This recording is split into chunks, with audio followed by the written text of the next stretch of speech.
تفضل.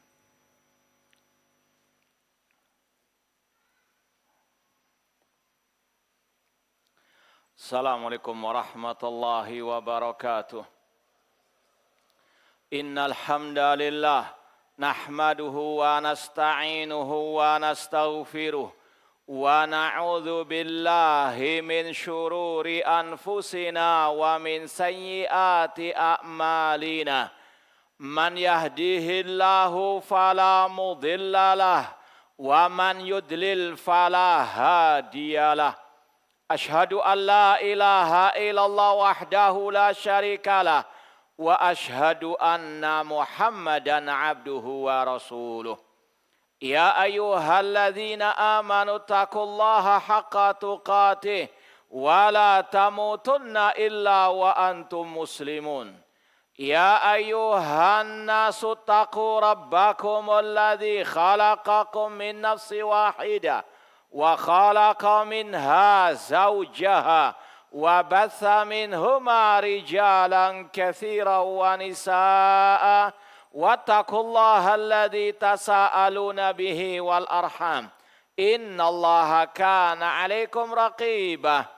Ya ayyuhalladzina amanu taqullaha wa qulu qawlan sadida yuslih lakum a'malakum wa yaghfir lakum dhunubakum wa may yuti'illaha wa rasulahu faqad faza fawzan 'azima. Amma ba'd, fa inna asdaqal hadits kitabullah wa khairal hadi hadyu Muhammadin sallallahu alaihi wasallam wa syarrul umuri muhdatsatuha wa kullu muhdatsatin bid'ah wa kullu bid'atin dhalalah wa kullu dhalalatin finnar. Ma'asal muslimin, ikhwani fillah wa akhwati, bapak-bapak, ibu-ibu, saudara-saudariku rahimani wa rahimakumullah.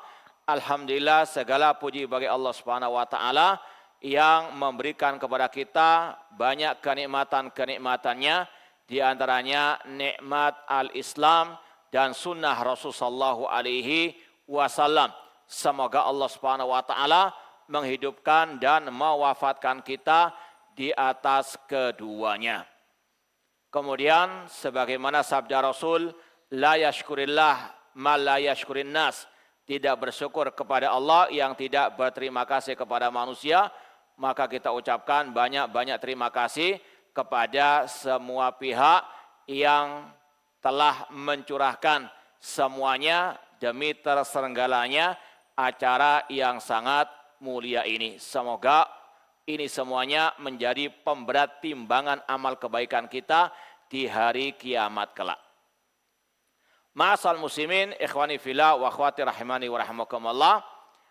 Pada kesempatan yang berbahagia ini, insyaallah kita akan bersama-sama mempelajari tema yang sangat berharga sekali, yaitu prinsip akidah Ahlussunnah dalam hadis Al-Irbad bin Sariyah radhiyallahu taala anhu. Tema ini terinspirasi diambil dari ucapan ataupun penjelasan Asy-Syaikh Ad-Doktor Sulaiman Ar-Ruhaili hafidhallahu taala dalam kitab beliau yang berjudul Dirasat fil Manhaj. Ya, insyaallah bisa antum download kitab itu, sangat luar biasa, bagus dan berharganya, ya, tentang masalah manhaj, ya, terutama yang bisa bahasa Arab terutama, ya. Yang nggak bisa bahasa Arab ya belajar bahasa Arab dulu. Dirasat fil Manhaj oleh Syekh Dr. Sulaiman Ar-Ruhaili hafidhallahu taala, imam dan khatib Masjid Quba di Madinah dan juga pengajar di Masjid Nabawi, dosen di Universitas Islam Madinah, yang kita juga banyak menimba ilmu dari beliau hafidhallahu taala. Ma'asal muslimin, ikhwani fillah wa akhwati rahimani wa rahimakumullah. Yang pertama berkaitan dengan masalah prinsip akidah Ahlussunnah wal Jamaah. Sekedar wadzakir fa inna dzikra tanfa'ul mu'minin. Berilah peringatan karena peringatan bermanfaat bagi orang-orang yang beriman. Bahwa ketika kita mengaku sebagai Ahlussunnah wal Jamaah, mengaku sebagai pengikut dakwah salafiyah, kita harus tahu apa saja karakteristik ciri Ahlus Sunnah wal Jamaah. Ya. Secara ringkas ini sebagai mukaddimah, ini kita nukilkan juga dari ucapan Asy-Syaikh Abdullah bin Saleh Al-Ubailan hafidhallahu taala dalam kitab beliau An-Nubat fi Syarh Sunnah lil Barbahari. Beliau menyebutkan ada 6 ciri khas Ahlus Sunnah wal Jamaah. Karakteristik Ahlus Sunnah wal Jamaah. Khasaisu Ahlus Sunnah wa mumayyizatuhum. Yang pertama, sabatuhum alal haqqi wa adamu taqallubihim kama hiya adatu ahlil ahwa. Yang pertama, konsistensinya mereka, keistiqomahan, kekokohan Ahlus Sunnah di atas kebenaran dan tidak berubah-ubah, tidak pelin-pelan, tidak mencela-mencela sebagaimana kebiasaan ahlil ahwa. Ini secara ringkas saja. Beliau membawakan ucapan Syekhul Islam Ibnu Taimiyah rahimahullah, wa bil jumlah fatsabat wal istiqrar inda ahlil hadisi wa sunnah adhaf ma inda ahlil kalam. Kata Syekhul Islam Ibnu Taimiyah rahimahullah, kekokohan, keistiqomahan yang ada pada ahli sunnah wal jamaah, ahli hadis itu berlipat-lipat ganda jika dibandingkan dengan ahli kalam.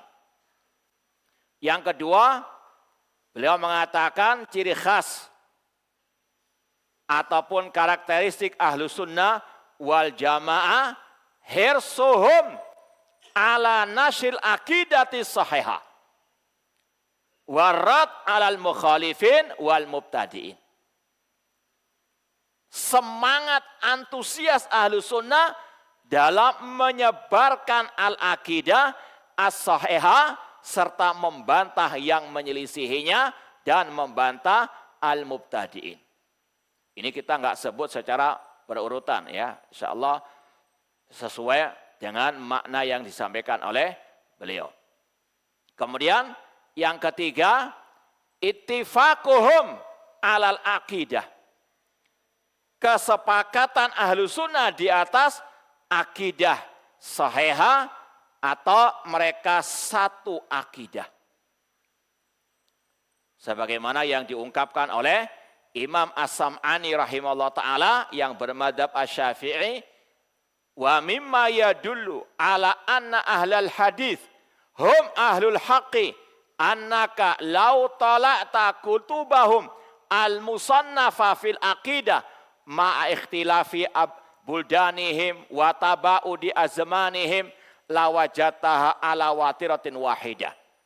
Kata Imam As-Sam'ani yang ringkasnya, di antara yang menunjukkan bahwa ahli hadis, ahlu sunnah di atas kebenaran, yaitu kalau Anda meneliti semua kitab-kitab mereka tentang akidah, meskipun berbeda zaman penulisnya, berbeda berjauhan tempat tinggal mereka, namun engkau mendapati mereka satu akidah.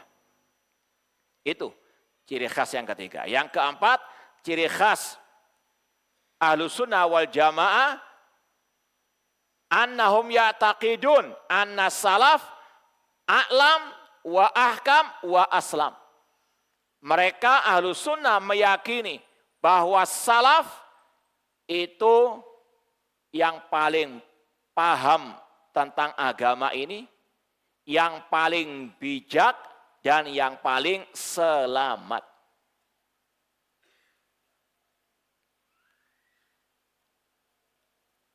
Kemudian yang keberapa? Yang kelima, annahum a'rafun nasi bis sunnah wa atba'uhum laha. Mereka adalah orang yang paling paham tentang sunnah Rasulullah SAW dan yang paling mengikuti sunnah Rasulullah SAW.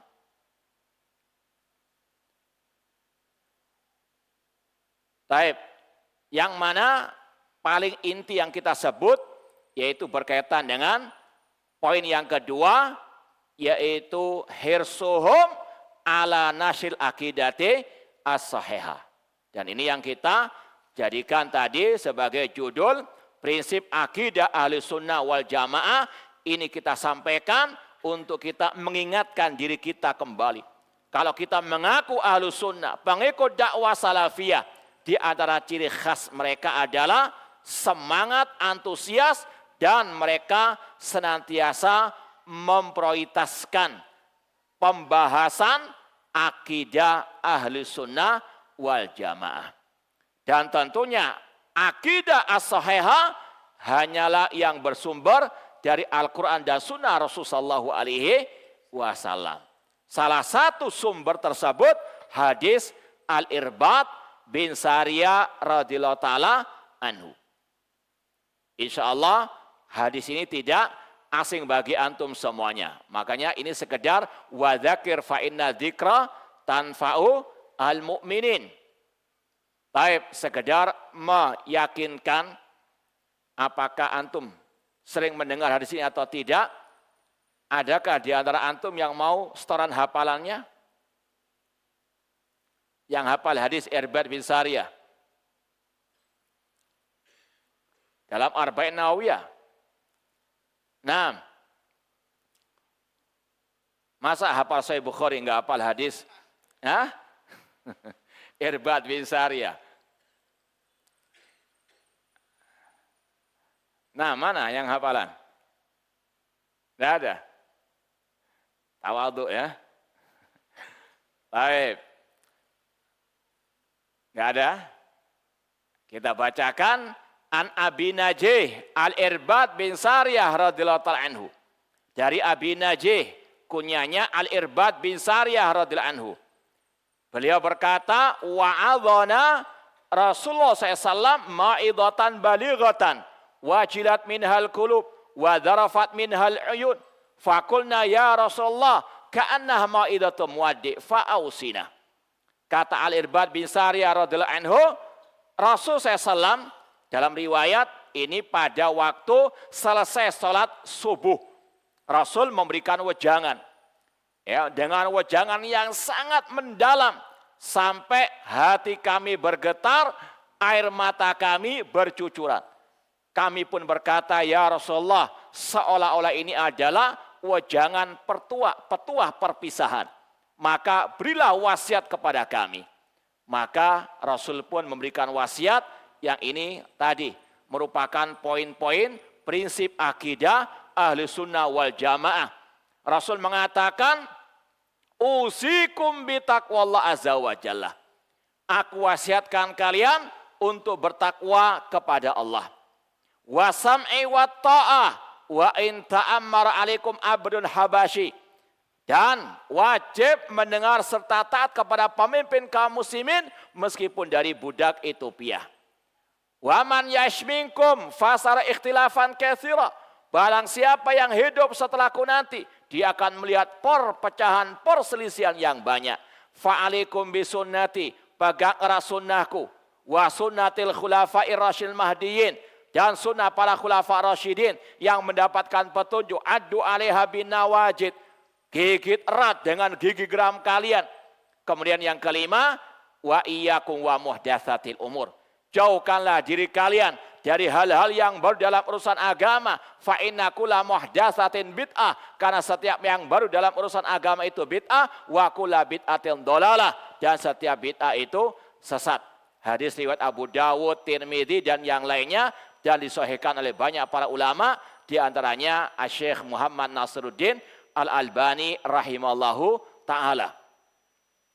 Yang ingin kita fokuskan dalam hadis ini tadi, prinsip akidah ahli sunnah dalam hadis Al-Irbad bin Sariyah. Ada 5 poin tadi berkaitan dengan al-akidah. Sekali lagi, ya ini kita ringkas dari pembahasan Syekh Dr. Sulaiman Ar-Ruhaili hafizahullah ta'ala dalam buku beliau Dirasatun fil Manhaj. Kata beliau, prinsip ahlu sunnah yang pertama, at-tauhid. Mungkin di antara antum bingung ini. Mana kata-kata tauhid dalam hadis tadi? Betul enggak? Hah? Coba kira-kira di mana? Hah? Yang mana itu?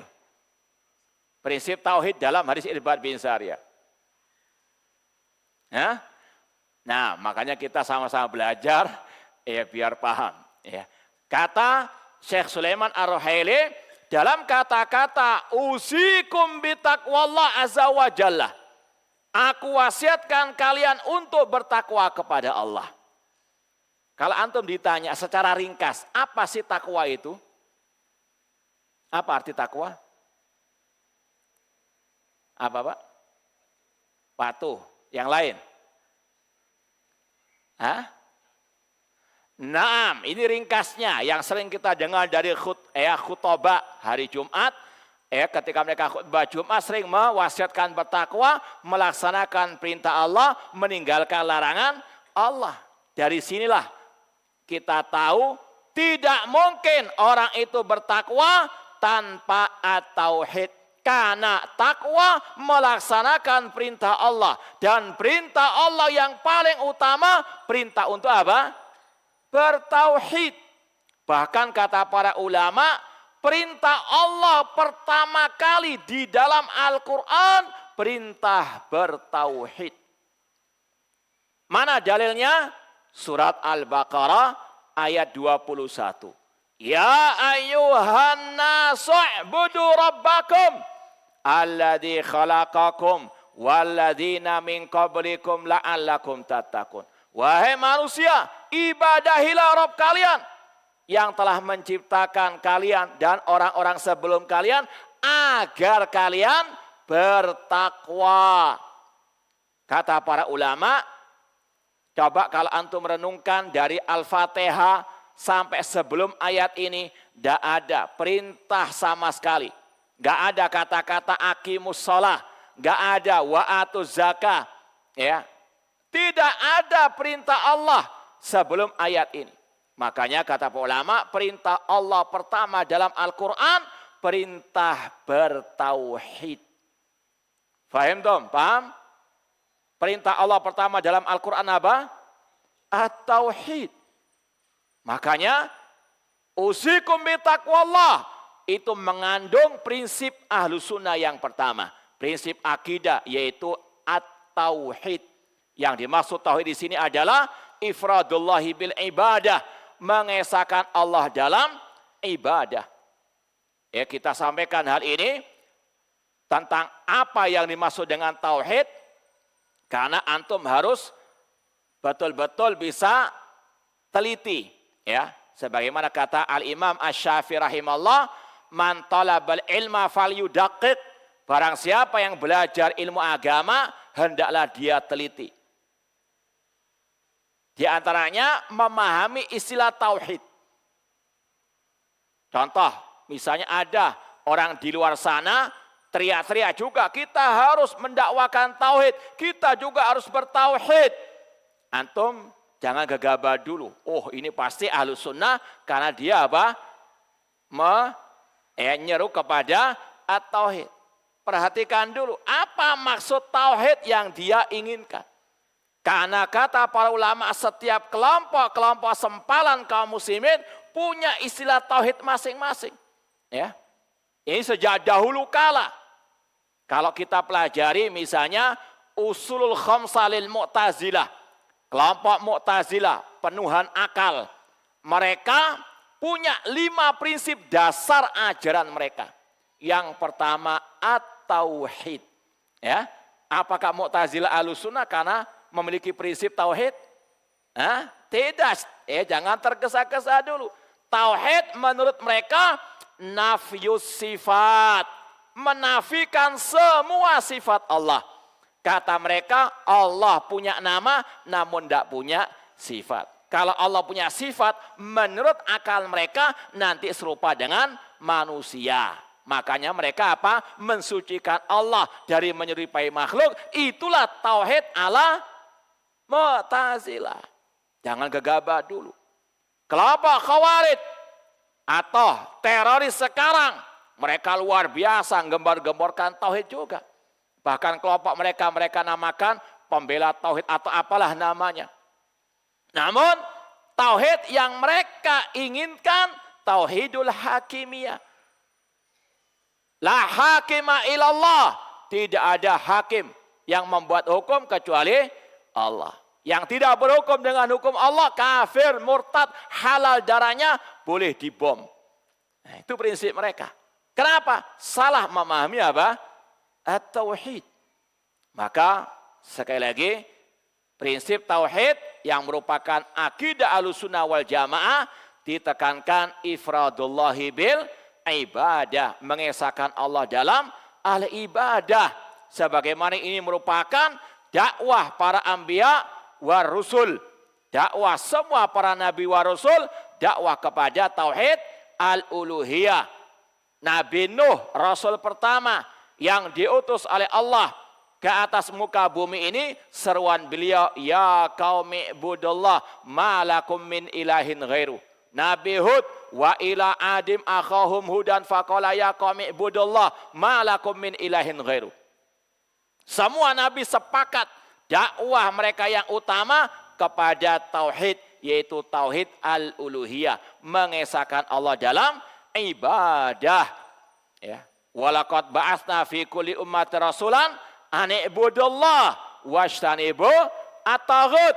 Sungguh kami telah mengutus kepada setiap umat seorang rasul, dakwahnya yang pertama dan utama, an ibudullah, sembahlah Allah dan tinggalkanlah at-taghut, semua sesembahan selain Allah Subhanahu wa taala. Makanya dakwah salafiyah, kenapa kok memprioritaskan dakwah kepada tauhid al-uluhiyah, mengikuti jejak para al-anbiya. Ini manhaj dakwah para al-anbiya. Yang menyelisihinya maka dia menyimpang dari dakwah para al-anbiya wal mursalin. Ma'asal muslimin ikhwani fillah wa akhwati rahimani wa rahimakumullah. Prinsip akidah Ahlussunnah wal Jamaah yang pertama dalam hadis Irbad bin Sariyah, prinsip at-tauhid, mengesahkan Allah dalam al-ibadah. Dan itu tercantum dalam arti takwa. Kemudian tadi, takwa melaksanakan perintah Allah, dan perintah Allah yang paling utama tauhid. Dan meninggalkan apa? Larangan Allah. Kalau antum ditanya, apa larangan Allah yang paling besar? Larangan dari apa? Asyirku billah. Dan itu yang paling Allah kedepankan. Ya, sebagaimana tadi, perintah pertama dalam Al-Quran, perintah bertauhid. Demikian pula larangan Allah yang pertama dalam Al-Quran, larangan dari berbuat syirik. Syirik versi bahasa Arab, bahasa Al-Quran. Bukan syirik versi bahasa Indonesia. Kalau Indonesia, versi Indonesia apa artinya syirik? Hah? Iri dan dengki. Ini jauh ya, bukan pembahasan kita. Ya, syirik menyekutukan Allah dalam ibadah. Ini adalah larangan pertama dalam Al-Quran. Mana dalilnya? Ayat selanjutnya tadi. Tadi Al-Baqarah ayat berapa? 21. Sekarang yang 22. Alladzi ja'ala lakumul arda firasya was samaa'a binaa'a wa anzala minas samaa'i ma'an fa akhraja bihi minas thamarati rizqan lakum fala taj'alu lillahi andada wa antum ta'lamun. Yang intinya terakhir tadi, jangan menjadikan tandingan-tandingan bagi Allah sedangkan kalian mengetahui. Ini larangan pertama dalam Al-Quran. Tidak ada sebelumnya. Wala taqrabu zina. Tidak ada ayat-ayat larangan ya sebelum ayat ini. Maka ini menunjukkan ya sekali lagi prioritas dakwah Ahlussunnah wal Jamaah. Dakwah kepada tauhid, melarang dari kesyirikan. Tidak cukup hanya bertauhid, harus meninggalkan syirik. Tidak cukup hanya menyuruh kepada tauhid, harus melarang dari kesyirikan. Wa'budullah wa la tusyriku bihi syai'a. Beribadahlah kepada Allah, jangan berbuat syirik. Oleh karena itulah Syekh Muhammad bin Jamil Zainu rahimahullah, salah satu murid senior juga dari Syekh Muhammad Nasiruddin Albani rahimahullah, dalam kitab beliau yang sangat berharga sekali, Minhaj Firqatin Najiyah. Beliau mengatakan di antara Minhaj Firqatun Najiyah, jalan golongan yang selamat, yaitu al-firqatun najiyah ta'tabiru at-tauhid wa huwa ifradullahi bil ibadah. Bahwasanya al-firqatun najiyah selalu mengedepankan, selalu mendahulukan, memprioritaskan tentang at-tauhid dalam belajar dan juga dalam apa? Mengajar. Kalau kita semangat belajar masalah sholat, puasa, zakat, haji, toharo, dan yang lainnya, harus lebih semangat belajar tentang at-tauhid. Karena ini adalah ilmu yang paling mulia. Ini adalah ilmu yang paling wajib dipelajari. Imam Al-Lalikai. Siapa yang tahu judul kitab beliau tentang akidah? Apa judul kitab beliau yang sangat luar biasa berharganya tentang akidah? Syarh Ushul I'tiqad Ahlussunnah wal Jamaah. Bismillah. Di muqaddimah kitab itu, beliau mengatakan, inna aujaba ma'alal mar'i ma'rifatu usuluddin wa ma kallafallahu bihi al-ibad min fahmi tauhidihi wa sifatihi. Kata beliau, sesungguhnya yang paling wajib dipelajari oleh seorang hamba mengenal usuluddin, akidah. Dan apa yang Allah wajibkan, bebankan atas hamba dari mengenal tauhidnya dan sifat-sifatnya. Ini sekali lagi sudah disepakati oleh para ulama. Prioritas dakwah Ahlussunnah adalah al-aqidah. Tauhid itu adalah prioritas utama. Ta'alluman wa ta'liman wa da'watan. Ya. Dalam masalah belajar, prioritaskan tauhid tanpa mengesampingkan yang lain. Demikian pula dalam berdakwah, prioritaskan tentang at-tauhid. Apalagi umat Islam masih banyak yang tidak paham tauhid tadi. Tauhid ala anbiya wa rusul.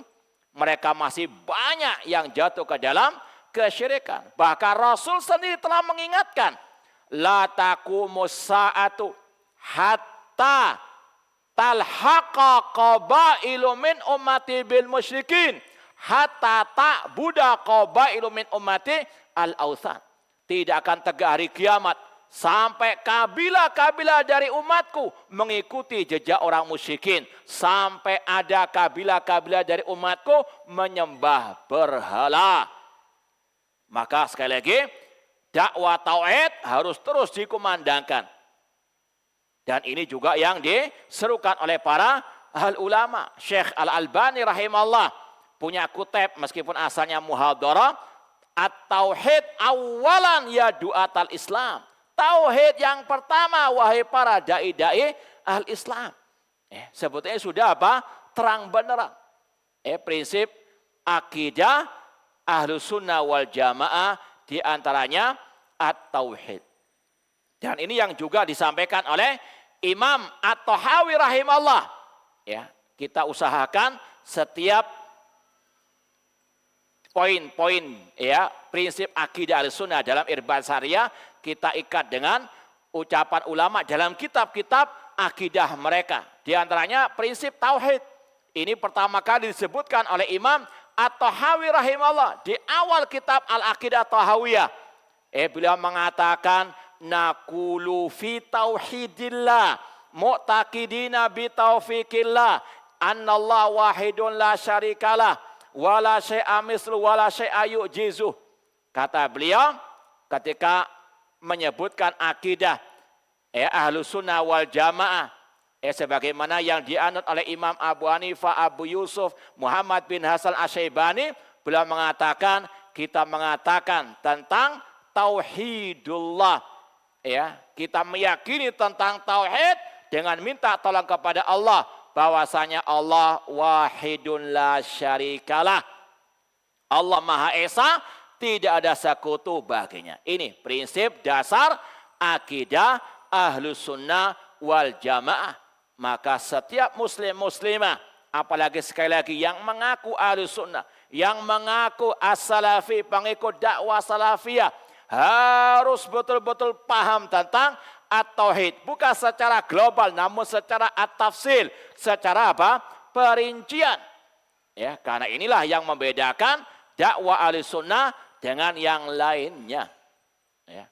Apalagi dakwah tadi yang kita sampaikan, Khawarij dan seterusnya, yang mereka dengungkan tauhid hakimiyah. Sedangkan para anbiya wa rasul yang paling utama dakwah apa? Kepada tauhid al-uluhiyah.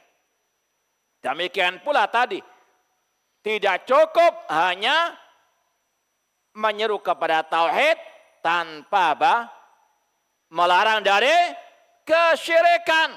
Rasulullah SAW 10 tahun pertama di kota Mekah, dakwah beliau hanya tentang la ilaha illallah. Sampai akhir hayat beliau. Beliau mengatakan di akhir hayat beliau, la'anallahu al-yahuda wan nasara ittakhadhu qubur anbiya'ihim masajid. Allah melaknat orang Yahudi dan Nasara yang menjadikan kuburan Nabi mereka sebagai masjid. Untuk apa? Membentengi akidah kaum muslimin agar tidak jatuh ke dalam kesyirikan penyembahan kepada orang-orang yang soleh yang dimakamkan di kuburan tersebut, sebagaimana yang telah terjadi di awal munculnya kesyirikan. Kapan awal munculnya kesyirikan? Di zaman kaum siapa? Kaum siapa? Nabi Nuh alaihissalam. Wa qalu la tadarunna alihatakum wa la tadarunna waddan wa la suwa'an wa la yaghutsa wa ya'uqa wa nasra. Mereka mengatakan, jangan kalian meninggalkan sesembahan-sesembahan kalian. Jangan kalian meninggalkan Wad, Suwa, Yaghuth, Ya'uq dan Nasra. Kata Abdullah bin Abbas radhiyallahu anhuma dalam tafsir ayat ini, hadihi asma'u rijalin salihin min qaumi Nuh. Ini adalah 5 nama orang saleh di zaman kaum Nabi Nuh. Falamma halaku auha syaitan ila qaumihim aninsibu ila majalisihim allati yajlisuna fiha ansaba. Ketika 5 orang ini meninggal dunia, setan datang kepada murid-murid mereka membisikkan, buatkan patung-patung gambar-gambar, letakkan di tempat mereka dulu berkumpul. Sekedar mengenang jasa mereka. Falam tu'bad, namun belum disembah. Sampai mereka meninggal dunia, datang generasi berikutnya, setan datang membisikkan lagi, nenek moyang kalian ketika ditimpa paceklik, minta-minta kepada apa? 5 orang soleh tersebut. Maka Nabi SAW pun di akhir hayat beliau menutup rapat-rapat pintu kesyirikan ini. La'anallahu al-yahuda wan nasara ittakhadhu qubur anbiya'ihim masajid. Ini dakwah Rasulullah SAW memprioritaskan kepada apa? At-tauhid. Bahkan beliau juga apa? Mengajarkan kepada Mu'ad bin Jabal, innaka ta'ti qauman ahla kitab falyakun awwala ma tad'u ila syahadatu alla ilaha illallah. Wahai Mu'ad, engkau akan mendatangi ahlul kitab di negeri Yaman. Jadikan dakwahmu pertama kali tentang la ilaha illallah, tentang at-tauhid. Maka sekali lagi, ma'asal muslimin, ini prinsip akidah Ahlussunnah wal Jamaah yang luar biasa terang benderangnya. Ya. Makanya Syekh Sulaiman dalam kitab beliau tadi, Dirasat fil Manhaj, beliau mengatakan as-salafi yuhibbut tauhid. As-salafi yuhib an yudkar tauhid. Namanya salafi cinta dengan tauhid. Suka disebut istilah tauhid ini. Ya, bukan malah apa? Bosan. Saya sudah puluhan tahun belajar tauhid. Na'udzubillahi min dzalik. Siapa ente? Rasul sallallahu alaihi wasallam, sayyidu waladi Adam, Nabi Ibrahim, Khalilullah kekasih Allah, masih takut jatuh ke dalam kesyirikan. Takut menyimpang dari tauhid.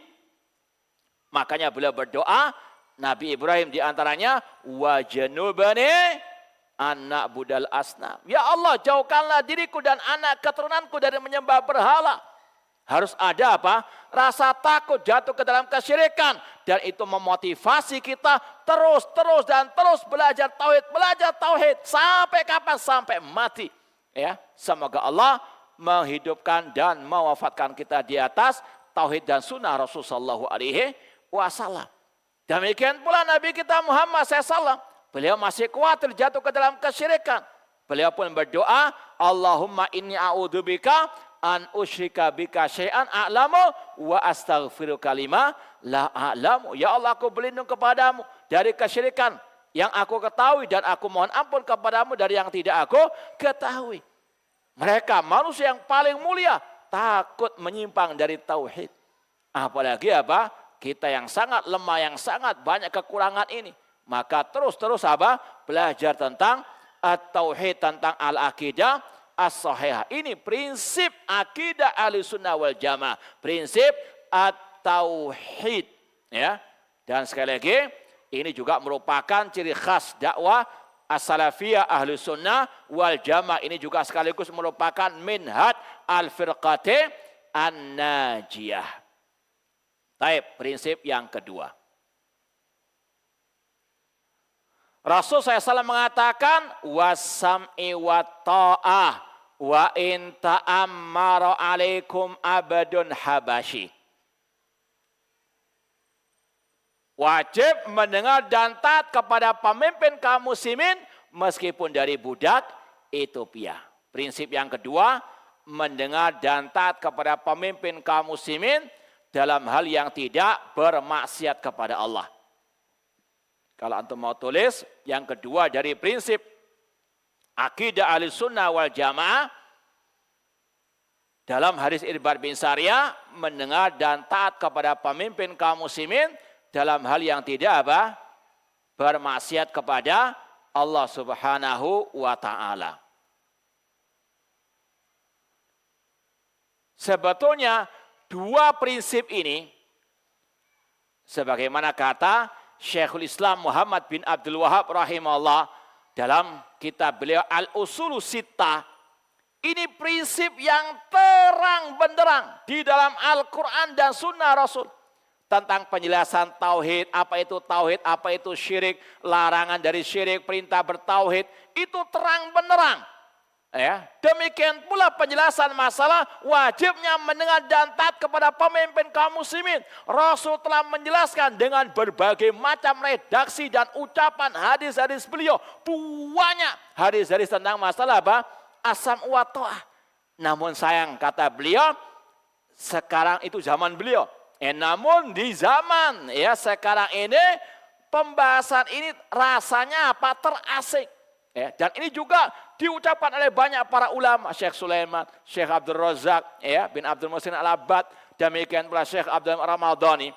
Kata mereka, kalau kaum muslimin secara umum, apalagi para aktivis pergerakan, kalau antum bacakan ayat keutamaan sholat, puasa, zakat, insya Allah sehari semalam mereka siap duduk, ya, untuk mendengar.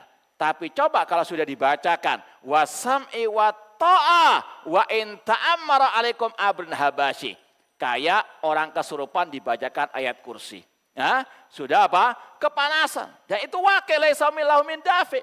Ya, maka berapa banyak dari para khutbah atau sangat amat jarang pembahasan ini disampaikan oleh para khutbah, oleh para duat.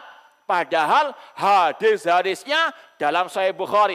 Dalam Sahih Bukhari ada kitab Al-Ahkam atau juga Kitabul Fitan. Banyak hadis-hadis tentang ini. Dalam Sahih Muslim, Kitabul Imarah, kitab tentang kepemimpinan. Banyak hadis-hadis ini. Namun apa?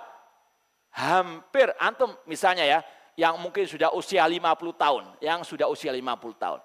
Ya, antum insya Allah sudah nggak terhitung berapa ya kali hadir di khutbah Jumat orang-orang umum itu. Ya, mungkin sebelum adanya Masjid Sunnah misalnya. Pernah enggak antum mendengar khotib membawakan hadis wasam'i wa ta'a wa intamar alaikum abdun habasyi? Taib. Kalau anak salah antum ngomong langsung, enggak Ustaz, anak tiap Jumat mendengar hadis itu misalnya. Ya?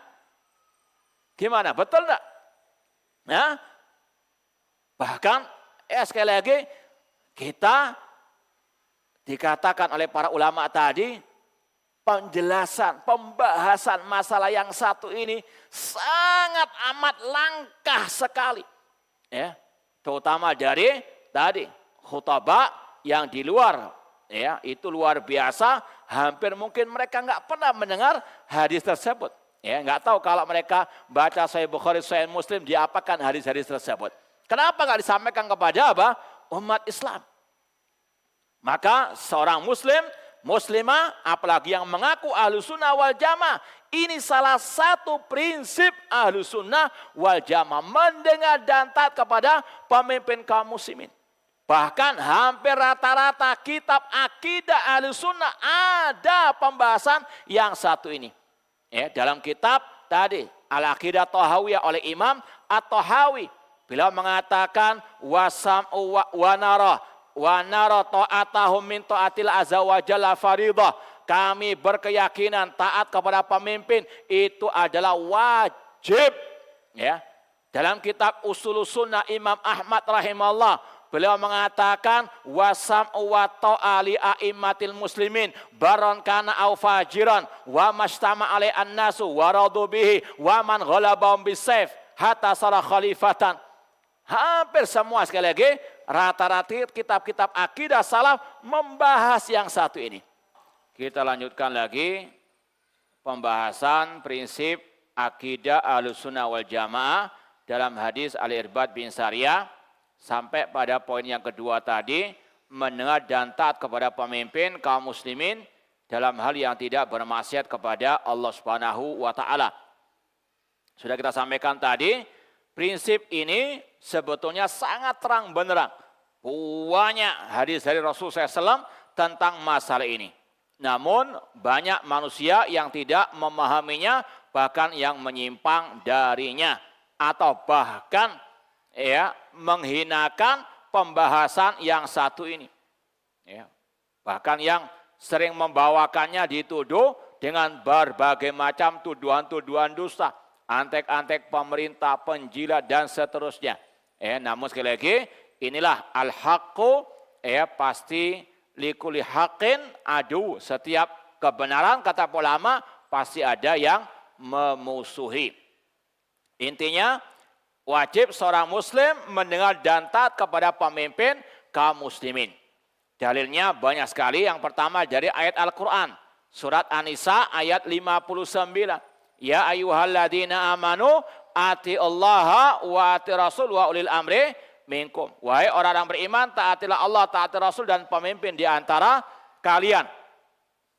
Di antara hikmah, kata para ulama, tidak disebutkannya kata-kata ati ulil amri dalam ayat itu menunjukkan ketaatan kepada pemimpin tidak mutlak sebagaimana ati Allah wa ati ar-Rasul. Paham ya?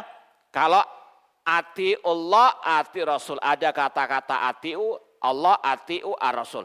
Namun ulil amri enggak ada kata-kata di situ atiu ulil amri. Maka maknanya, kata para ulama, ketaatan kepada pemimpin tidak mutlak. Ya, ketaatannya kalau tidak memaksiati Allah dan Rasul sallallahu alaihi wasallam. Sedangkan ketaatan kepada Allah dan Rasul mutlak.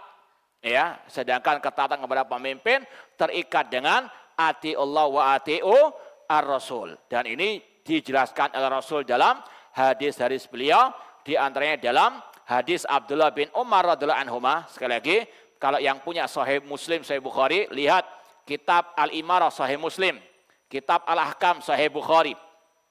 Rasul mengatakan dari Abdullah bin Umar radhiyallahu anhuma, alal mar'il muslim as-sam'u wa ta'a fima ahabba wa kariha illa an yu'mara bi ma'siyatin.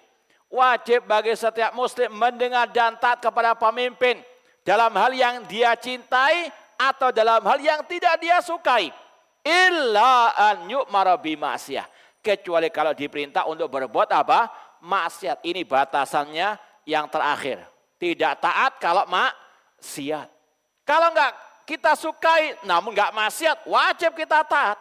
Wah, ini peraturan enggak cocok dengan saya. Cocok enggak cocok, wajib taat. Rasul yang mengatakan fima ahabba wa kariha illa an yu'mara bi ma'siyah. Kecuali kalau diperintah untuk berbuat maksiat. Fa in umira bi ma'siyatin fala sam'a wala ta'ah. Jika diperintah berbuat maksiat, baru tidak ada kewajiban mendengar dan taat. Kemudian banyak ya sebetulnya syubhat tentang hal ini.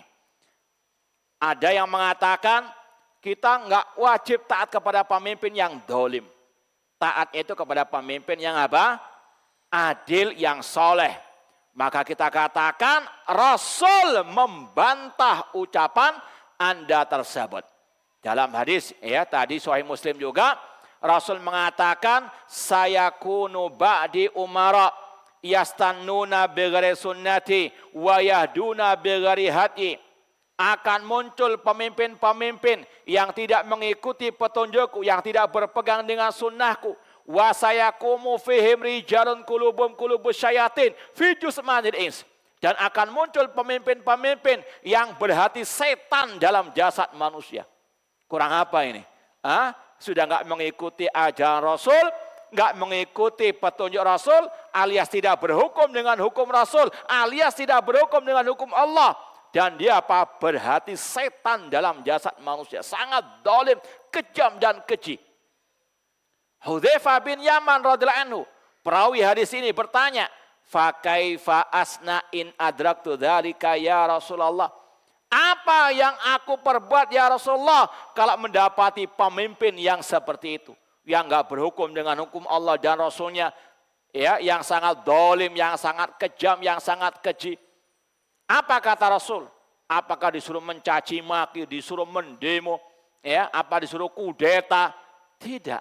Kata Rasul, tasma wa tuti, tetap engkau dengarkan dan taati. Wa in duriba dhahruka, meskipun dipukul punggungmu. Wa ukhidha maluk, meskipun dirampas hartamu. Kata para ulama, di antara Syekh Sulaiman Ar-Ruhaili, kata-kata meskipun dipukul punggungmu artinya betul-betul dolim. Kenyataannya memang dolim, bukan sekedar kila wakal. Bukan sekedar katanya, enggak. Dia mengalami sendiri kedoliman tersebut. Namun kata Rasul tetap isma wa ati. Ya, Rasul tegaskan 2 kali. Tasma wa tuti dan apa? Isma wa ati. Pertamanya fi'il mudhari, keduanya fi'il amr. Ini luar biasa. Meskipun pemimpinnya apa? Dolim, tidak berhukum dengan hukum Allah dan Rasul. Selama perintahnya tidak bermaksiat kepada Allah, wajib ditaati. Gak ada kata-kata yang ditaati hanya pemimpin yang adil. Tidak ada. Wajib mendengar dan taat kepada pemimpin. Selama perintahnya tidak bermaksiat. Faham Tom? Ana tanya, boleh tidak mendengar dan taat kepada pemimpin yang zalim? Boleh tidak? Ragu-ragu. Jawab yang tegas, ini masalah akidah. Masalah prinsip. Boleh atau tidak mendengar dan taat kepada pemimpin kaum muslimin?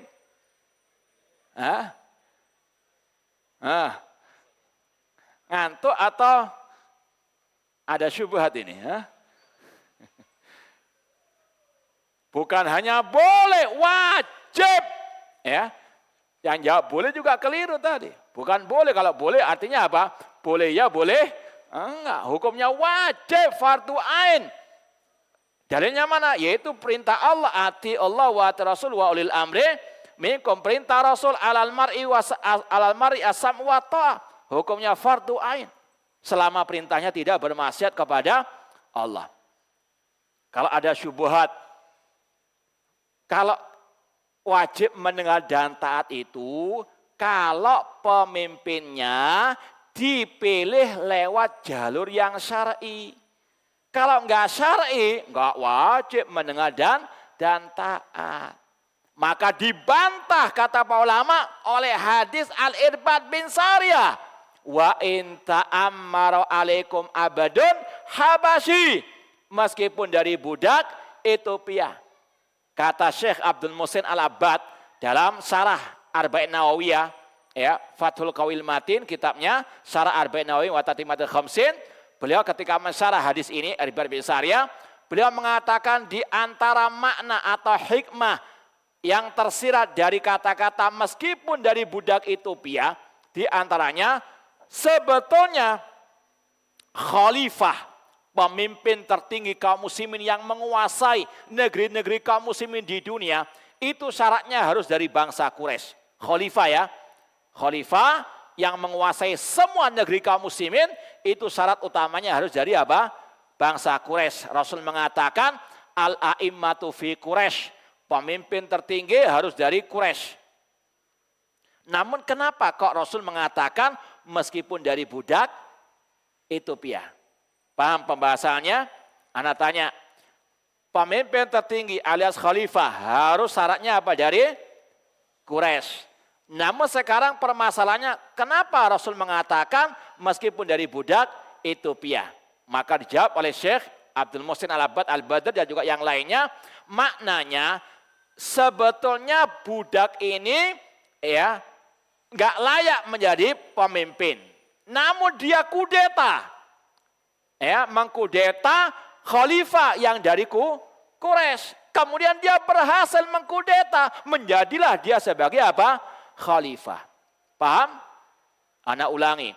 Ini pembahasan yang sangat ya berharga, terutama dalam membantah syubhat kelompok-kelompok pergerakan. Ya.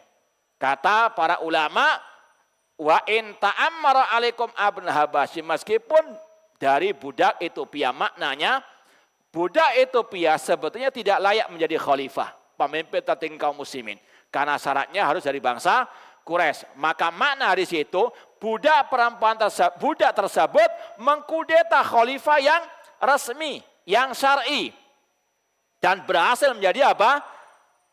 Pemimpin kaum muslimin. Maka kalau sudah menjadi pemimpin, meskipun caranya salah, wajib didengar dan ditaati. Ketika dia kudeta salah, itu cara menggapai kepemimpinan yang tidak syar'i. Karena yang syar'i cuma dua. Pemimpin pertama langsung menunjuk pemimpin ya setelahnya atau berikutnya, sebagaimana Abu Bakar menunjuk Umar bin Khattab. Atau yang syar'i yang kedua, pemimpin atau harus adanya apa? Musyawarah al-hali wal akad, sebagaimana Umar bin Khattab memilih 6 sahabat untuk apa? Memilih siapa pengganti Umar bin Khattab. Itu yang syar'i cuma 2. Yang ketiga ini kudeta tidak syar'i.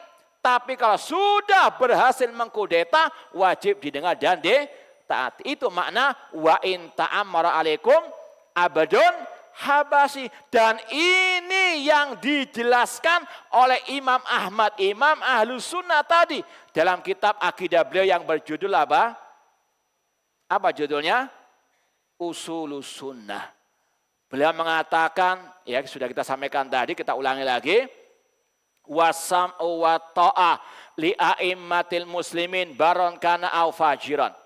Wajib mendengar dan taat kepada pemimpin kaum muslimin, yang baik maupun yang fajir. Wa mashtama alaihin nasu waradu bihi, yang mana manusia sepakat memilihnya, ridho dengan orang tersebut sebagai pemimpin. Ini yang syar'i. Kemudian kata Imam Ahmad, wa man ghalabahum bisayf, dan demikian pula mendengar dan taat kepada pemimpin yang berhasil mengkudeta dengan pedang. Paham? Anak ulangi. Boleh tidak mendengar dan taat kepada pemimpin yang dipilih lewat jalur yang tidak syar'i. Hah? Masya Allah, sudah pinter sekarang ya. Cukup ya kalau sudah pinter ya. Jazakumullah khairan wa barakallahu fikum. Ini kata para ulama, enggak ada ya kata-kata atau alasan apapun tidak mendengar dan taat kepada pemimpin seorang muslim, ya, pemimpin muslim, selama sekali lagi peraturannya, perintahnya tidak bermaksiat kepada Allah Subhanahu wa taala.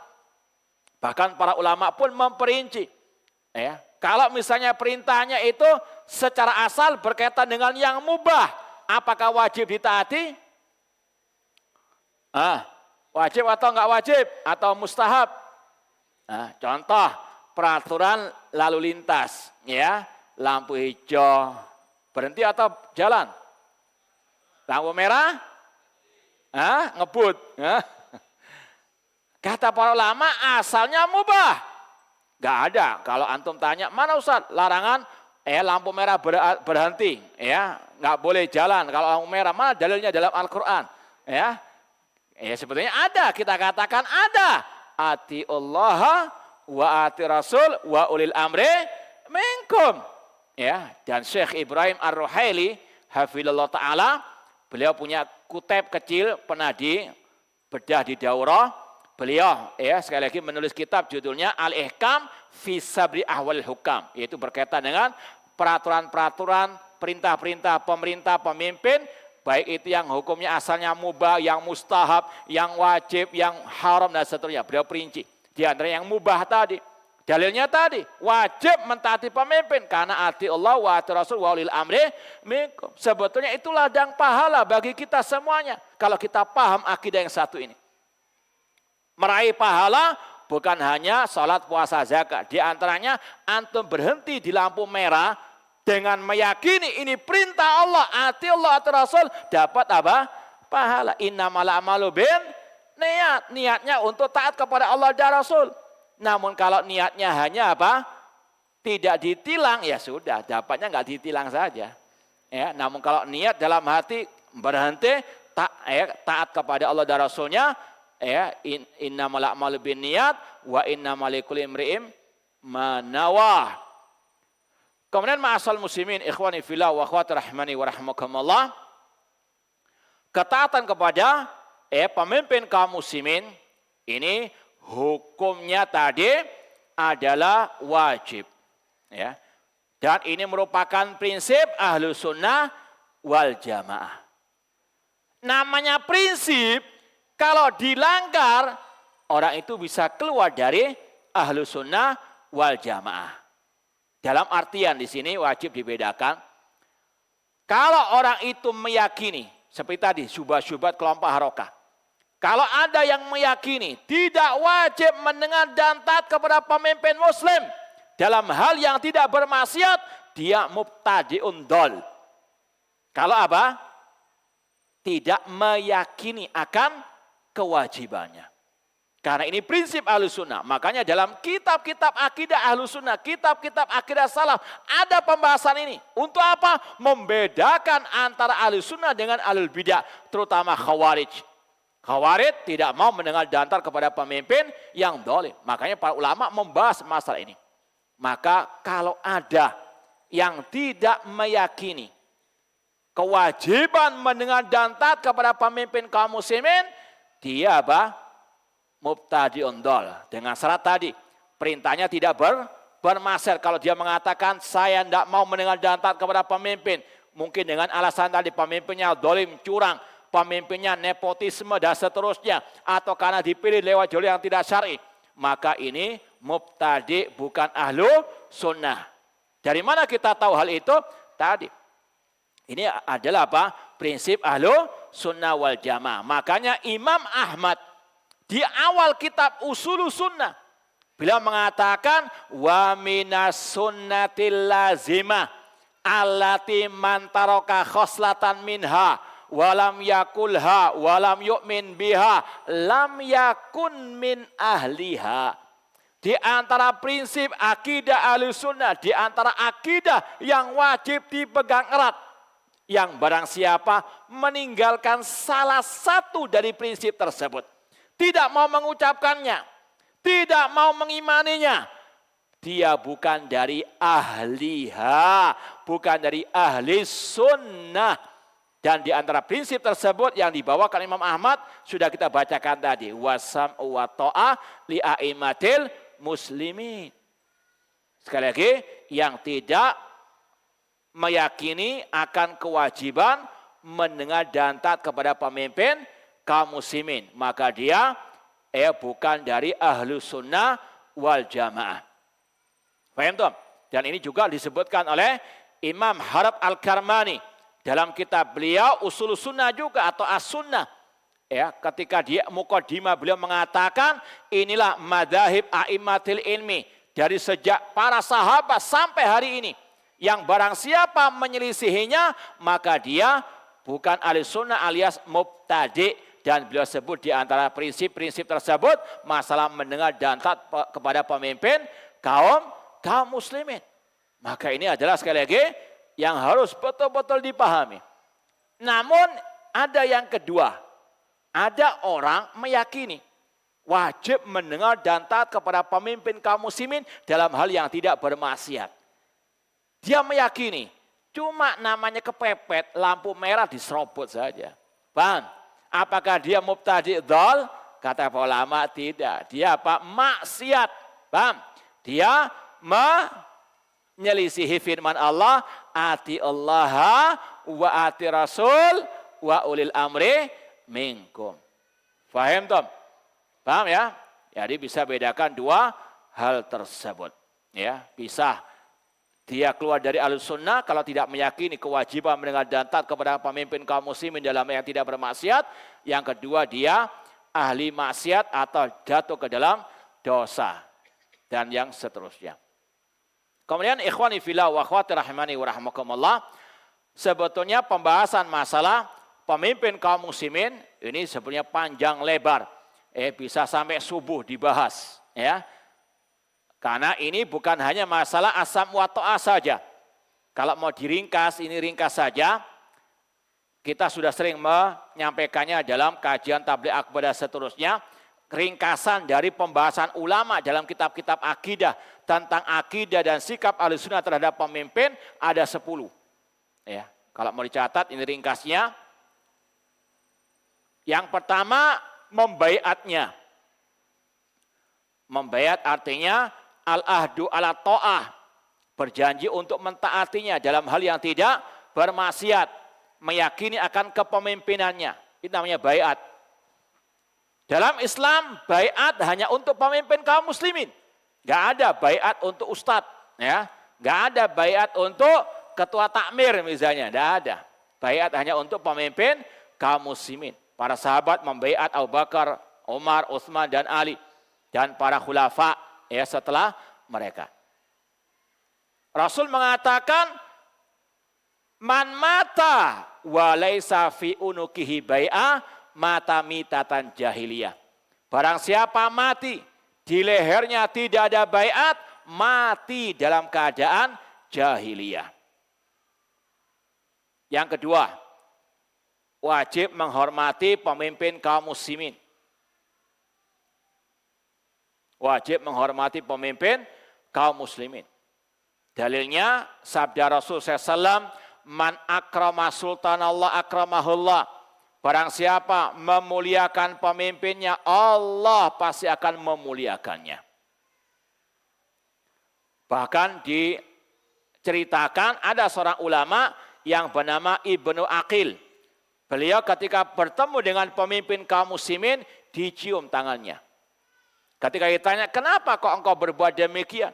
Kalau sama orang tua saja kita dibolehkan mencium tangannya, padahal manfaat mereka hanya untuk keluarga ya saja atau untuk ya maslahatnya sedikit saja. Namun pemimpin kemaslahatannya untuk apa? Banyak manusia. Ya. Bahkan Rasul dalam hadis yang sahih, dan ini juga sering dibawakan oleh Syekh Sulaiman Ar-Ruhaili hafizahullah ta'ala. Beliau mengatakan ada hadis Rasul tentang masalah ini. Yaitu sabda Rasul, man dakhala ala amirihi la yuridu illa tauqirahu kana ala Allahi dhaminan. Barang siapa yang menemui pemimpin, tidak ada niat yang lain kecuali untuk menghormati, memuliakannya, maka Allah jamin baginya surga. Ini sesuatu apa? Yang aneh mungkin menurut sebagian. Nah, hadis Rasulullah SAW dan hadisnya apa? Sahih. Ini keutamaan apa? Memuliakan pemimpin kaum muslimin. Bukan untuk menggapai urusan dunia, menjilat dan seterusnya. Untuk menggapai kedudukan. Tidak, niatnya hanya untuk melaksanakan sabda Rasul tadi. Barang siapa memuliakan pemimpinnya, Allah akan muliakan dia. Yang ketiga, dilarang menghina atau mencaci maki pemimpin kaum muslimin. Dilarang menghina atau mencaci maki pemimpin kaum muslimin. Dalam lanjutan hadis tadi, Rasul mengatakan, man ahana sultanallah ahanahullah.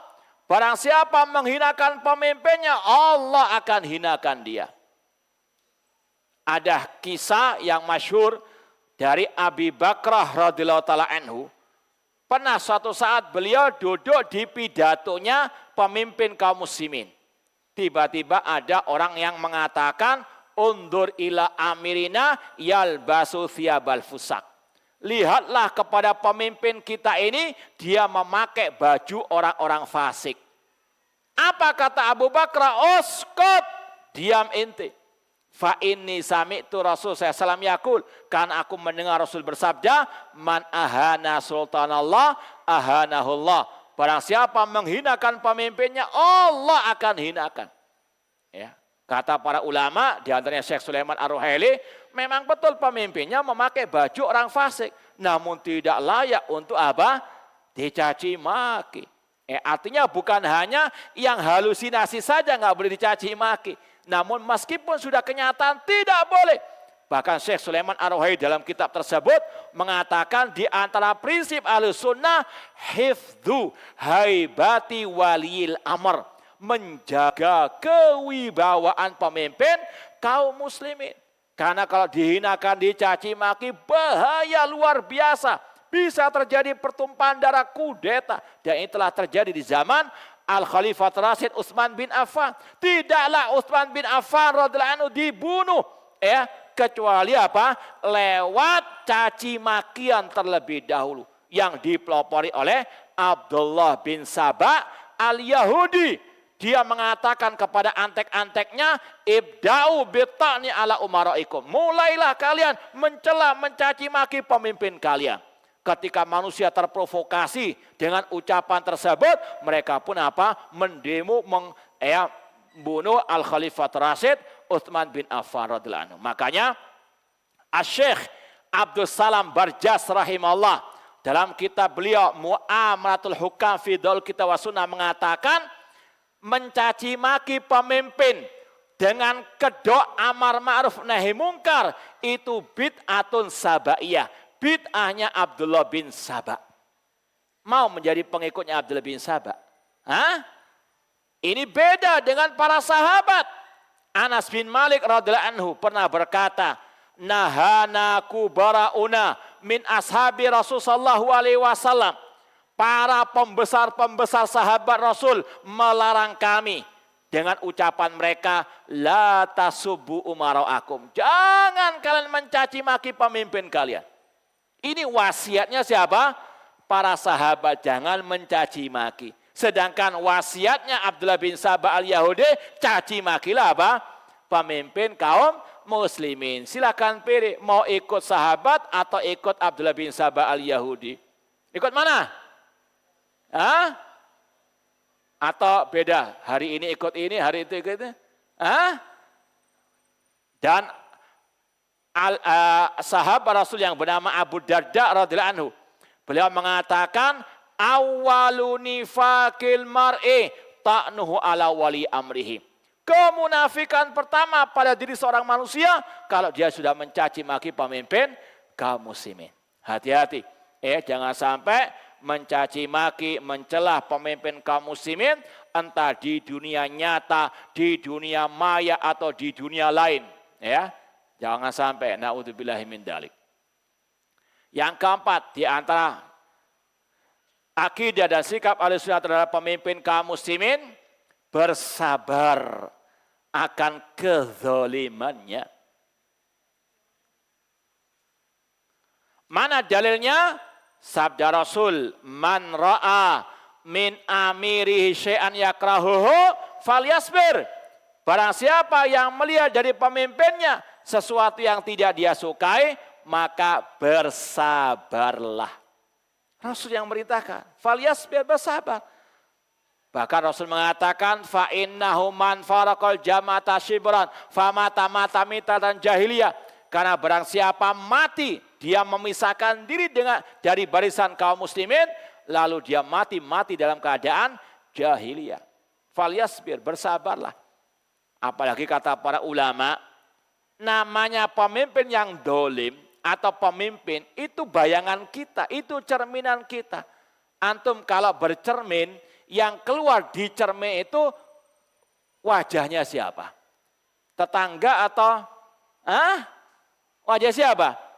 Itulah pemimpin. Kalau pemimpinnya zalim, itulah gambaran diri kita. Sebagaimana firman Allah, wa kadzalika nuwalli ba'dadh-dhalimina ba'dhan bima kanu yaksibun. Demikianlah kami kuasakan sebagian orang zalim atas yang lainnya karena perbuatan zalim mereka. Al-Hasan Al-Basri pernah dicurhati oleh sebagian orang tentang bagaimana kesadisan, kekejaman, kezaliman Hajjaj bin Yusuf yang membunuh banyak manusia, ribuan kaum muslimin. Apa kata Al-Hasan Basri? Innama utitum min indi anfusikum. Itu sebabnya adalah diri kalian sendiri. Pemimpin yang zalim musibah kata para ulama. Musibah itu apa sebabnya? Dosa manusia itu sendiri. Ma asabakum min musibatin fa bima kasabat aydikum wa yafu an katsir. Maka apa solusinya kalau ada pemimpin yang zalim? Kata Al-Imam Ibnu Abil Izzi Al-Hanafi rahimahullah dalam syarah Aqidah Tahawiyah, beliau mengatakan faida aradar ra'iyah an yatakhallasu min dzulmil amiridz zalim falyatrukud dzulmah. Apabila rakyat ingin terbebas dari pemimpin yang zalim, maka hendaklah mereka dulu yang meninggalkan kezaliman. Siapa mereka? Rakyat. Apalagi pemimpin juga asalnya dari mana? Rakyat. Kalau rakyat ingin terbebas dari kezaliman pemimpin yang zalim, rakyat dulu yang harus meninggalkan kezaliman. Dan kezaliman yang paling besar apa? Syirik kepada Allah Subhanahu wa Ta'ala. Makanya Al-Khalifah Rasyid Ali bin Abi Thalib ketika diprotes oleh sebagian rakyatnya, kenapa kepemimpinanmu tidak sama dengan kepemimpinan Abu Bakar wa Umar? Beliau mengatakan karena rakyatnya Abu Bakar wa Umar, para sahabat Nabi, manusia yang paling mulia, pemimpinnya adalah apa? Manusia yang mulia, yang luar biasa. Sedangkan rakyatku seperti ente ini. Gimana mau apa? Mau baik. Intinya sekali lagi, ini yang wajib diyakini oleh seorang hamba muslimah. Harus banyak introspeksi diri. Dan ini sesuai dengan firman Allah. Innallaha la yughayyiru ma biqaumin hatta yughayyiru ma bi anfusihim. Allah tidak akan merubah nasib suatu kaum sampai mereka dulu merubah diri mereka. Kata Syekh Abdul Malik Ramadhani, kata beliau, Allah enggak mengatakan sampai mereka merubah pemimpin mereka, tidak. Sampai mereka merubah diri mereka dari syirik kepada tauhid, bid'ah kepada sunnah, maksiat kepada at-ta'ah. Baru Allah akan berikan yang terbaik untuk mereka. Kemudian yang keberapa? Kelima, mendengar dan taat dalam hal yang tidak bermaksiat kepada Allah. Dan ini yang sudah kita lewati tadi pembahasannya. Kemudian menasihati pemimpin dengan lemah lembut dan dengan cara rahasia atau sembunyi-sembunyi. Rasul mengatakan ad-dinu an-nasihah. Agama adalah nasihat. Liman ya Rasulullah, kata para sahabat.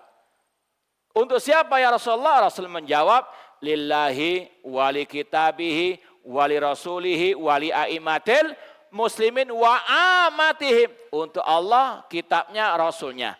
Dan untuk pemimpin kaum muslimin serta rakyat kaum muslimin. Kata para ulama, Rasul membedakan nasihat untuk pemimpin dan rakyat kaum muslimin. Artinya apa? Beda cara menasihati keduanya.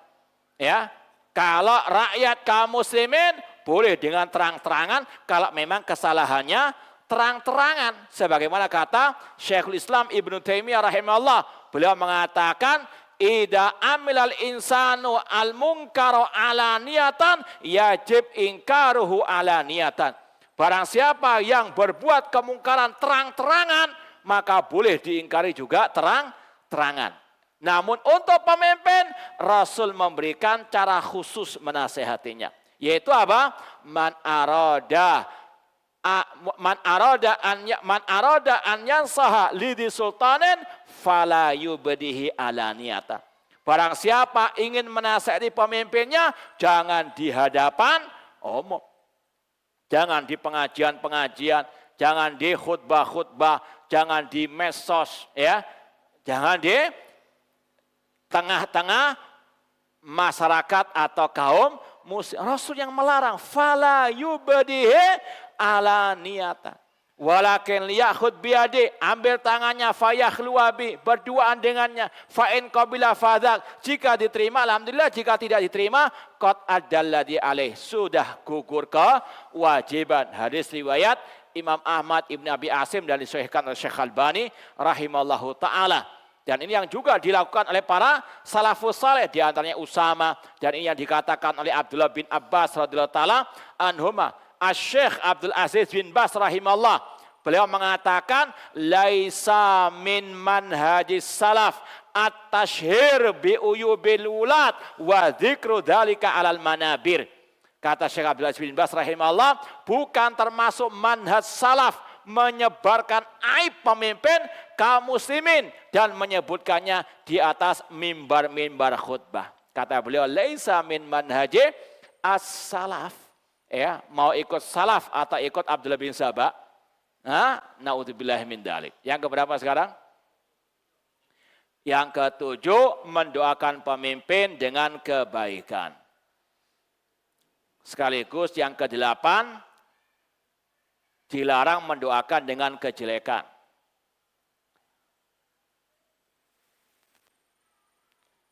Sebagaimana yang diucapkan oleh Al-Imam Al-Barbahari rahimahullah dalam kitab beliau Syarhus Sunnah, beliau mengatakan idza ra'aita rajulan yad'u li sultan fa'lam annahu sahibus sunnah insyaallah. Jika engkau melihat seseorang mendoakan pemimpinnya dengan kebaikan, ketahuilah dia pengikut sunnah insyaallah. Wa idza ra'aita rajulan yad'u ala sultan fa'lam annahu sahibu hawa. Dan apabila engkau melihat seseorang mendoakan pemimpinnya dengan kejelekan, ketahuilah dia pengekor hawa nafsu. Yang kesembilan, dilarang mengkudeta pemimpin kaum muslimin.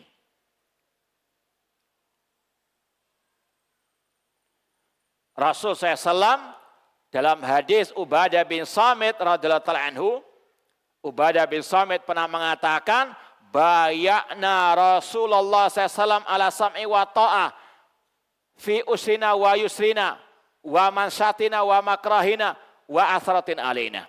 Kami dahulu pernah membaiat Rasul untuk mendengar dan taat kepada pemimpin pada waktu susah maupun senang, susah maupun mudah, dalam waktu semangat maupun malas, dan untuk kami mendahulukan hak pemimpin atas hak kami.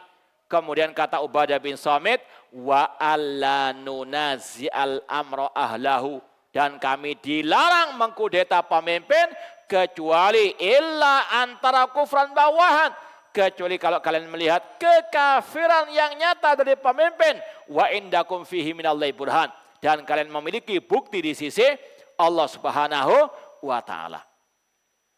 Kata Imam An-Nawawi dalam Syarah Sahih Muslim, beliau mengatakan ajma'a ahlu sunnah ala annal imam la yan'azilu bil fisqi. Ahlu sunnah sepakat ijma' pemimpin yang fasik, yang dolim tidak boleh dilengserkan. Ijma' ulama. Bahkan Syekh Muhammad Al-Imam, salah satu ulama dari negeri Yaman, menulis, insya Allah antum kalau mau yang bisa bahasa, di web itu ada tulisan atau di internet ada tulisan aktsaru min mi'ati hadis fi tahrimil khuruj alal waliyil muslim. Kata beliau, lebih dari 100 hadis tentang haramnya mengkudeta pemimpin muslim. Ya, ada di internet. Antum kalau tulis kayak dengan bahasa itu muncul itu. Mau disebutkan semua hadisnya? Kata lebih dari 100 hadis. Satu saja kalau ahli sunnah sami'na wa ta'na, apalagi 100 al-hadis. Atau bahkan lebih, kata Syekh Muhammad Al-Imam hafidhallahu ta'ala.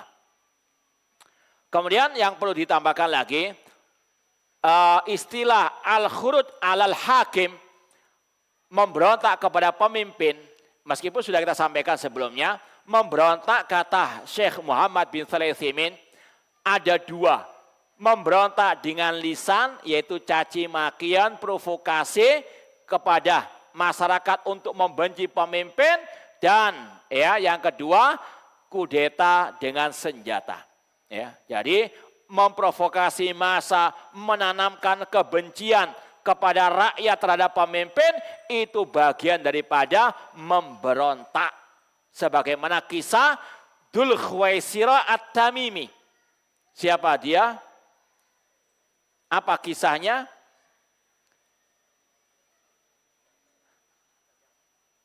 Dajjal. Iya, dia Dajjal. Namun ini bukan apa kisahnya? Dzul Khuwaisirah At-Tamimi. Iya, dia memprotes Rasul ketika Rasul membagikan harta kepada sebagian manusia. Orang itu mengatakan, "I'dil ya Muhammad, berlaku adillah wahai Muhammad." Ini benih Khawarij muncul di zaman Rasul yang pelopori oleh Dzul Khuwaisirah At-Tamimi. Dia kata Syekh Muhammad bin Shalih Al-Utsaimin tidak memberontak dengan senjata, namun dengan lisannya mencaci maki pemimpin kaum muslimin. Taib yang ke-10, melakukan sebagian ibadah di belakang pemimpin kaum muslimin.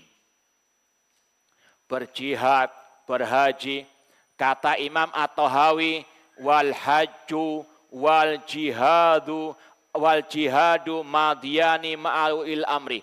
Berhaji, berjihad bersama pemimpin kaum muslimin. Demikian pula melaksanakan salat Idul Fitri, Idul Adha bersama pemimpin kaum muslimin. Imam Sufyan Ats-Tsauri dalam akidah beliau yang dinukil oleh Imam Al-Lalikai mengatakan kepada muridnya, "Ya Syu'aib, la yanfa'uka ma katabta hatta tarasalah khalfa kulli barin wa fajirin." Wahai Syu'aib, tidak bermanfaat bagimu apa yang kau tulis sampai engkau berpendapat salat di belakang pemimpin yang baik maupun yang jelek. Kemudian beliau ditanya, "As-salatakullah, apakah semua salat?" Kata Sufyan Ats-Tsauri, "La, tidak, walakin salatul Jum'ah wal Idain." Namun salat Jumat, Idul Fitri dan Idul Adha bersama pemimpin kaum muslimin. Baik, itu kalau mau diperinci lagi panjang sekali.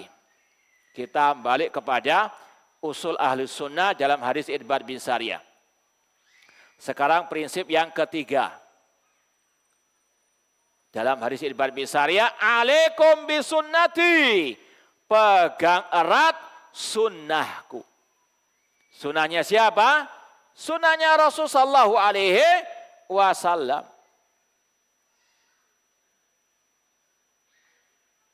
Imam Al-Barbahari dalam kitab beliau yang berjudul apa? Apa kitabnya Imam Barbahari dalam akidah? Syarh Sunnah. Di awal kitab beliau mengatakan, "I'lamu annal Islam huwa sunnah wa sunnah hiyal Islam wa la yakum ahduma illa bil akhar." Ketahuilah bahwasanya Islam adalah sunnah dan sunnah adalah apa? Al-Islam. Ini yang kita sampaikan tadi, ini prinsip ahlu sunnah. Ittiba'us sunnah adalah akidah prinsip ahlu sunnah wal jamaah. Kita tidak mungkin bisa berpegang menjalankan Islam yang sebenarnya tanpa sunnah Rasulullah SAW. Imam Ahmad rahimahullah mengatakan, "Nadartu fil mushaf fawajatu fihi anna ta'ata rasul fi 33 maudhi'an." Ketika aku meneliti Al-Quran, aku dapati ada lebih dari 30 ayat tentang wajibnya taat kepada Rasul alias mengikuti sunnahnya apa? Ar-Rasul sallallahu alaihi wasallam. Di antaranya dalam surat tadi An-Nisa 59, "Ya ayyuhalladzina amanu atiullaha wa rasul wa ulil amri minkum." Kemudian kata para ulama, dari 30 lebih ayat itu atau 33 ayat itu, redaksinya ada 3. Bentuk ayatnya ada 3. Bentuknya perintah langsung. Yang pertama, seperti tadi, ati'ur rasul. Ya, kalau bahasa Arabnya fi'il amr, ati'ur rasul. Qul in kuntum tuhibbunallah fattabi'uni. Jika kalian cinta kepada Allah, ikutilah aku, ikutilah Rasul. Ini fi'il amar, fattabi'uni, bentuknya perintah. Yang kedua bentuknya pujian dan pahala bagi yang mengikuti sunnahnya Rasul. Sama dalilnya juga surat Ali Imran tadi. Ayat 31 kalau tidak salah ya. Qul in kuntum tuhibbunallah. Apa setelah fattabi'uni yuhibbukumullah wa yaghfir lakum. Pasti Allah mencintai kalian dan mengampuni kalian. Ini keutamaan yang ittiba kepada sunnah Rasulullah SAW. Ini baik dalam masalah akidah, dalam masalah ibadah, ikuti Rasulullah SAW. Di antaranya tadi masalah asam wa ta'ah. Ikuti Rasulullah SAW. Imam Al-Auza'i mengatakan, naduru ma sunnah haitsu darat. Kita berputar bersama sunnah Rasul. Kemana sunnah Rasul berputar? Sunnah Rasul ke kanan, kita ikut ke kanan. Sunnah Rasul ke kiri, kita ikut ke kiri. Ya, di antaranya tadi masalah apa? Pemimpin kaum muslimin. Rasul menyuruh kita bersabar, ya bersabar. Rasul menyuruh kita taat, ya taat dalam hal yang tidak bermaksiat dan seterusnya. Sami'na wa ata'na. Ya, katanya ahlus sunnah, tapi kok ikut ya selain Rasulullah SAW. Naudzubillahi min dzalik.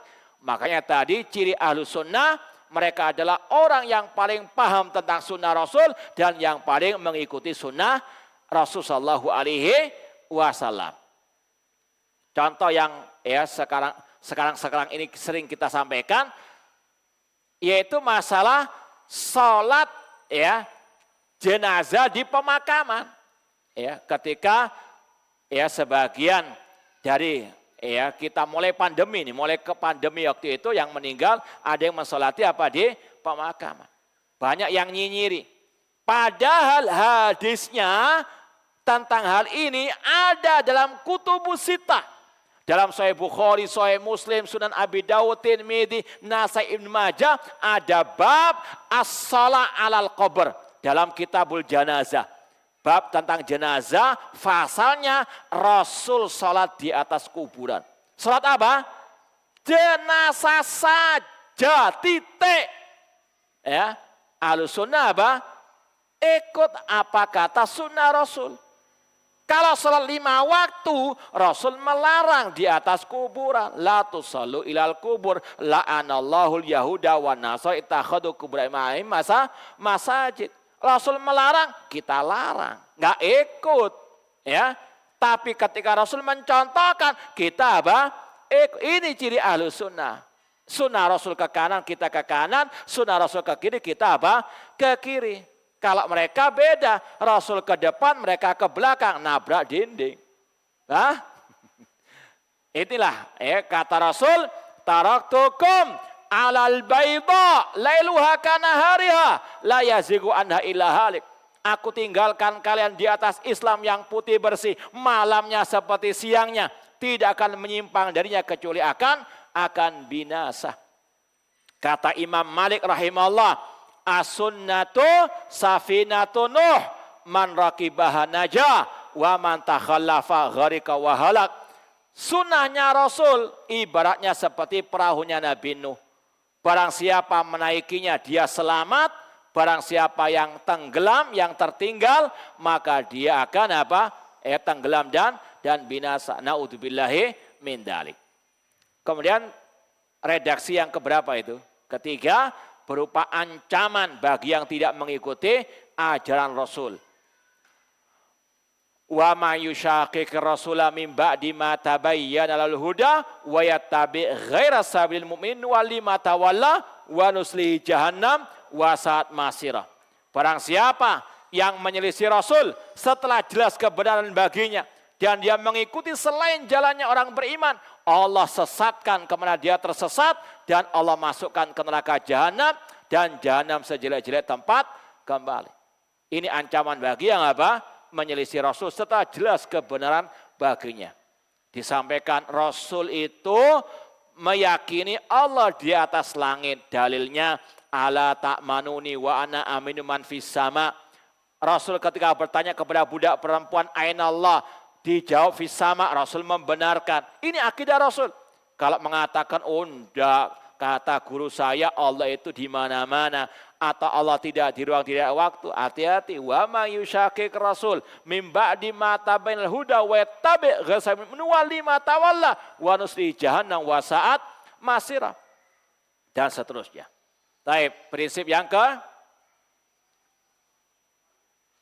keempat yaitu alaikum bisunnati wa sunnatil khulafaur rasyidin. Prinsip yang keempat, berpegang teguh dengan ajaran dan pemahaman para sahabat Ar-Rasul sallallahu alaihi wasallam. Makanya Imam Ahmad rahimahullah di awal kitab Usulus Sunnah beliau mengatakan Usulus Sunnah indana at-tamassuku bima kana alai ashabu Rasul sallallahu wal iktida'u bihim wa tarkul bid'ah wa kullu bid'atin dolalah. Ini gabung langsung nanti poin yang kelima, meninggalkan bid'ah. Prinsip Ahlus Sunnah kata Imam Ahmad mengikuti jejak para sahabat Rasul, berpegang teguh dengan ajaran para sahabat Rasul dan meninggalkan segala bentuk kebid'ahan. Baik bid'ah dalam akidah, bid'ah dalam ibadah, metode dakwah dan lain seterusnya. Ya, Imam Al-Bukhari dalam akidah beliau yang tercantum dalam kitab Syarah Usul I'tiqad Ahli Sunnah wal Jamaah. Ini sekedar tambahan referensi. Imam Al-Lalikai dalam kitab Syarah Usul I'tiqad Ahli Sunnah, terutama di jilid yang pertama, kalau yang saya punya ada 5 jilid. Jilid yang pertama itu beliau Imam Lalikai menyebutkan akidah para imam-imam Ahli Sunnah. Ada akidah Sufyan Ats-Tsauri yang kita sebut tadi, Sufyan bin Uyainah, Al-Auza'i, Imam Al-Bukhari, akidahnya Imam Ahmad, Ali bin Madini, Ibnu Jarir At-Tabari, Sahal bin Abdillah At-Tustari. Di antaranya akidah Imam Al-Bukhari. Imam Bukhari mengatakan, laki itu aktsar bin alfi rajulin bil ansar minal ulama. Aku pernah berjumpa dengan lebih dari 1000 ulama. Kemudian beliau sebutkan nama-nama sebagai dari mereka dan tempat tinggal mereka. Kemudian Imam Bukhari mengatakan, fama ra'aitu ahadan minhum yakhtalif fi hadil asya. Dan aku belum pernah melihat seorang pun dari ulama-ulama tersebut yang berselisih pendapat tentang akidah berikut ini. Di antaranya beliau sebutkan, wayanhauna anil bid'ah malam yakun alaihin nabi sallallahu wa ashabuhu. Kata beliau, para ulama-ulama tadi sepakat melarang dari kebid'ahan. Apa itu bid'ah? Yang tidak pernah diajarkan oleh Nabi dan para sahabat Nabi sallallahu alaihi wasallam. Itu prinsip ahli sunnah, itu akidah ahli sunnah. Itu akidahnya Imam Bukhari dan guru-guru beliau. Melarang dari apa? Kebid'ahan. Ya, dan kita wajib meyakini yang paling banyak memperingatkan kita dari bid'ah Rasul sallallahu alaihi wasallam. Tiap Jumat Rasul mengingatkan kaum muslimin, wa syarrul umuri muhdatsatuha fa inna kulla muhdatsatin bid'ah. Maka aneh bin nyeleneh kalau ada yang alergi dengan istilah apa? Rasul yang mempopulerkan, Rasul yang menviralkan pertama kali. Setiap khutbah Jumat Rasul membaca kullu bid'atin dolalah. Bukan kita, ya, kita hanya apa? Mengikut saja apa yang diajarkan oleh Rasul SAW. Hadisnya dalam Sahih Muslim, dalam Kitabus Shalah, bab tentang Jumat atau khutbah Jumat. Hadisnya ada dari Jabir bin Abdullah. Rasul yang paling banyak menyebut nama apa? Atau kata-kata bid'ah. Rasul yang sering mengingatkan bahaya apa? Bid'ah. Dan itu diikuti ulama salaf, di antaranya Imam Bukhari dan guru-guru beliau. Di antara akidah Ahlussunnah melarang dari bid'ah. Imam Ahmad di awal kitab Ushul Sunnah tadi, wa tarkil bid'ah. Prinsip Ahlussunnah meninggalkan apa? Al-bid'ah. Apa itu bid'ah? Imam Bukhari menyebutkan tadi, yang tidak pernah diajarkan oleh Nabi dan oleh para sahabat Nabi Sallallahu Alaihi Wasallam. Kemudian Imam Bukhari melanjutkan lagi, wa yahussuna ala makana alaihin Nabi sallam wa atba'uhu. Dan mereka, guru-guruku yang lebih dari 1000 tadi, menganjurkan, menyerukan untuk mengikuti ajaran Nabi dan para sahabat Nabi Sallallahu Alaihi Wasallam. Ini prinsip Ahlussunnah yang tercantum dalam hadis Al-Irbad bin Sariyah radhiyallahu taala anhu. Ini ya secara ringkas global yang bisa kita sampaikan, mudah-mudahan bermanfaat. Ya, kita tidak bisa panjang lebar karena banyak melihat masih ada yang tidur, ada yang. Nah, gimana? Stop sampai sini? Hah? Tanya jawab. Iya, silakan, Pak.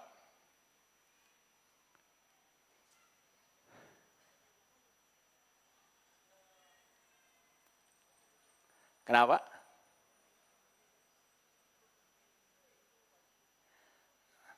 Taib, alhamdulillah sudah terpilih pemimpin kita, tinggal kita membaiat, mendengar dan taat dalam hal yang ma'ruf. Kita doakan semoga Allah senantiasa berikan hidayah petunjuk kepada pemimpin kita. Wallahu a'lam. Yang lain?